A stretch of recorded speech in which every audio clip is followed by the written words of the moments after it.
Welcome back to Geometry, Measurement, and Probability. In this video, we pick up in section 12.4 with properties of proportions, so let's get started. If a line parallel to one side of a triangle intersects the other sides, then it divides those sides into proportional segments.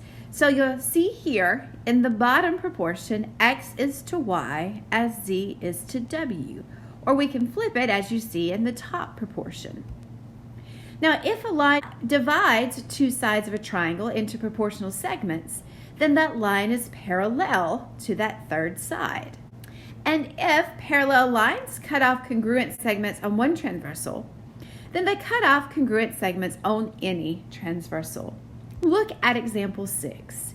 We are given that DE is parallel to CB. I'm going to go ahead and draw my arrows on my lines to show that those are parallel. We are looking for AD, so I'm going to let that piece be X. Based on the properties we just saw, I can set up a proportion. X is to 8 as 18 is to 12. Cross multiply to solve, so 12 times X equals 8 times 18. 8 times 18 is 144. Divide both sides by 12, and we get that X is 12. Now look at example 7. We're given that CE is parallel to AB. Go ahead and draw your arrows on your triangle. AE is 6, AD is 10, and DC is 5. Now, if AD is 10 and AE is 6, that leaves 4 for ED. I'm looking for BC, so I'm going to call that piece X. So 4 is to 6, as 5 is to X. Cross multiply, 4 times X is 4X. We have 6 times 5 is 30. Divide both sides by 4, and we get that X is 15 halves. Now, one common use for similar triangles is to find some measurements. So you can look at the height of a person that you know and the length of their shadow.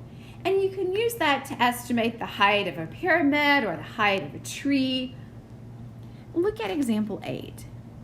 So on a sunny day, a tree casts a shadow that's 40 meters long, and you'll see the 40 meters long labeled in your picture. At the same time, a meter stick held vertically, so the vertical line is 1 meter, casts a 2.5 meter shadow. You can see that labeled in the second triangle. We're looking for how tall is the tree. The height of the tree is labeled X. These are similar triangles, so I can set up a proportion to solve. I'm going to think about the tree. The height of the tree is X and its shadow is 40. Now think about the meter stick. The height is 1 meter and the shadow is 2.5. Cross multiply, 2.5 times X equals 2.5X. We have 1 times 40 is 40. Divide both sides by 2.5, and we get that X is 16. Don't forget your units here, and our units here are meters.